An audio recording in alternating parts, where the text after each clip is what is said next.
We're looking at the morning test review, chapter 7 and 8.2. So we have the sketch of the graph of x squared minus 4x minus 5. That's given by this parabola here, and the line x equals k. The regions labeled A and B have equal areas if k is equal to. So we're trying to identify where can we draw this vertical line k so that region B and A have the same area. So in order to know where to move x equals k to create this area, to create the value of this area, we need to first know what the value of area A is. So we're going to start off by trying to find the area of region A. So region A, we can think of this as top minus bottom to find the area of region A, and then the bounds from -1 to 5. So if we look at this curve here, x squared minus 4x minus 5, x-intercepts will occur at -1 and 5, because if we factor, we get x minus 5, x plus 1. So -1 and 5 are the boundaries for this shaded region. So we just go ahead and find this area. So the area of region A, definite integral from -1 to 5, top minus bottom, so 0 minus the x squared minus 4x minus 5. So 0, top curve minus bottom curve. If we work all this out, going through power rule, plug in upper and lower bounds, or use our calculator, we'll get 36. So which means that because area region A is 36, we also want area of region B to be 36 square units. So we can go ahead and set up an equation that we know that will allow us to solve for this the right bound k. So we can set up the area of the definite integral from 5 to k, top minus bottom, so the curve minus 0.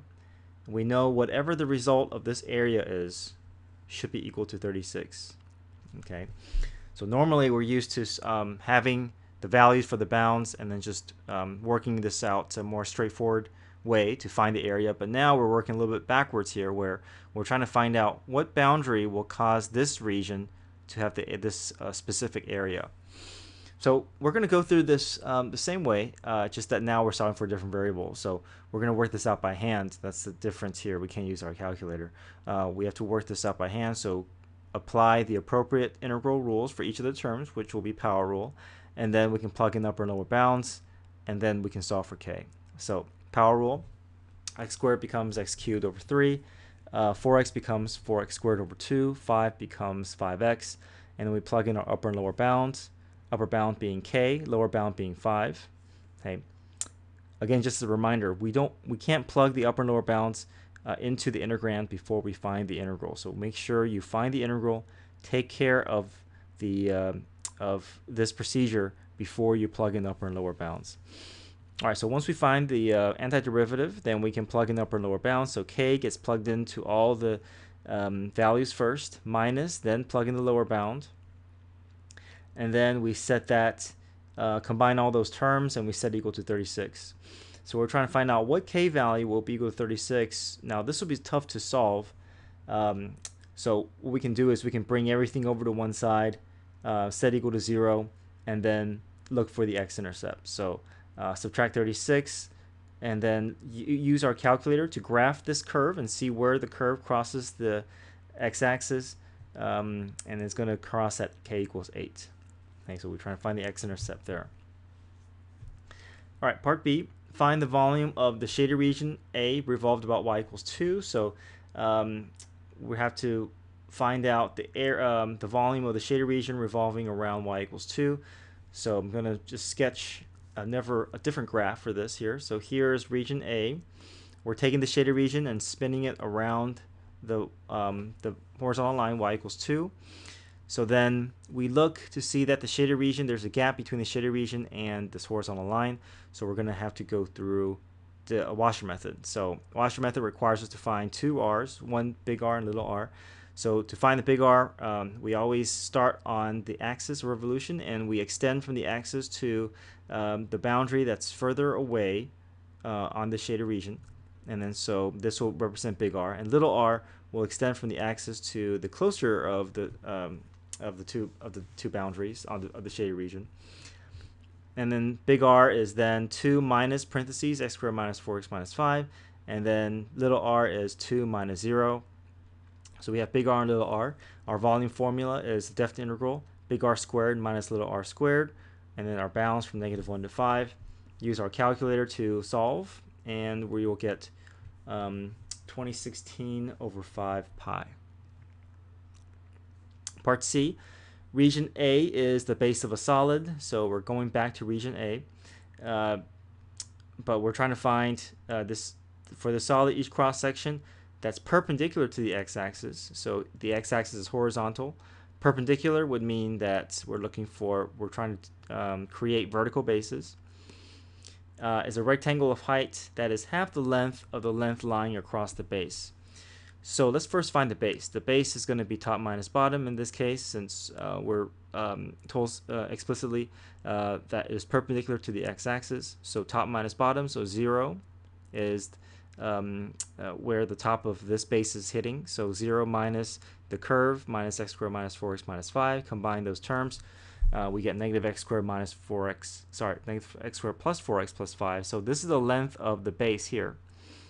So I'm going to draw a representative rectangle, right? So we want the base to be negative x squared plus 5. So this is going to be what's going to be the length that's going to be on this base here.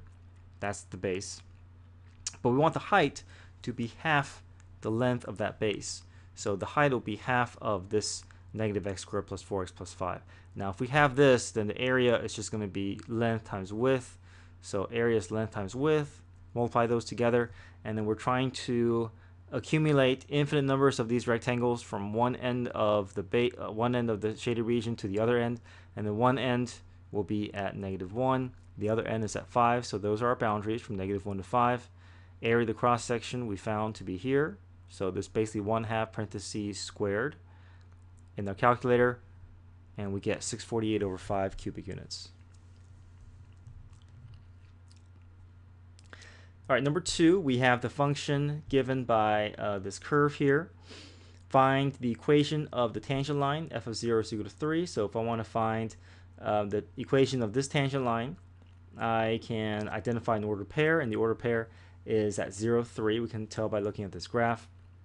We can also find the slope by evaluating the derivative and then plugging in the x value 0. So I can evaluate the derivative at 0. So first find the going through power rule. So x cubed over 4 becomes 3/4 x squared. X squared over 3 power rule, negative 2/3 x. Negative x over 2 becomes negative 1/2. 3 cosine becomes negative 3 sine of x. So we evaluate the derivative at 0. So plug 0 in for all the x values, and we're going to be left with negative 1/2. So we have our slope negative 1/2. We have the order pair 0, 3. We can write our tangent line equation. So y minus y sub 1 is equal to m times x minus x sub 1. So here is the tangent line, or the equation of this line, negative 1/2 x plus 3. Part B, the area of region R is just going to be this shaded region. So we can do top minus bottom. The top is the f of x, the bottom is 0. So f of x minus 0, and our bounds will be at this x-intercept, which is negative 1.373, that we can find by graphing this in the calculator and then finding that x-intercept from negative 1.373 to 0. That's the right bound. And then we get area of 2.903. Hey, part C says find the area of S. So if we want to find the area of S, notice we can do top minus bottom again. The top of the shaded region is going to be the linear graph, and then the bottom is going to be the curve, and then the bounds will be 0 to whatever this intersection is. So to find the intersection, we can set the curve equal to the linear graph. So if we set the function equal to a linear graph, we can bring everything over to equal to one side, and then just plug this in the calculator and then graph this equation and look for the x-intercept. The x-intercept is 3.389. So then the integral from 0 to 3.389, top minus bottom. The top is a linear, negative 1/2 x plus 3 minus f of x, and then all this goes in the calculator to find the find the area. So 6.982. Hey, part D, find the volume of the solid generated when R is rotated about y equals -2. So we're going to rotate this region R about the line y equals -2. So there's my shaded region. Notice that this shaded region there's a gap between the boundary of this shaded region and the axis of revolution. So because there's a gap or a hole, we have to go through washer method. So washer method, we have to find two radius, one that extends from the axis to the further curve, and the other one that extends from the axis to the closer of the boundaries. So we do top minus bottom. The big R is going to be the curve f of x minus negative 2. That's big R. Little r is going to be 0 minus negative 2. That's positive 2. And then so our volume equation is definite integral from negative 1.373. That's the boundary, the x-intercept that we found here, to 0. Big R squared, so there's big R squared, minus little r squared. So f of x plus 2 represents big R. Little r is 2. And then we can just step by step plug in the calculator. We get 18.895 pi cubic units.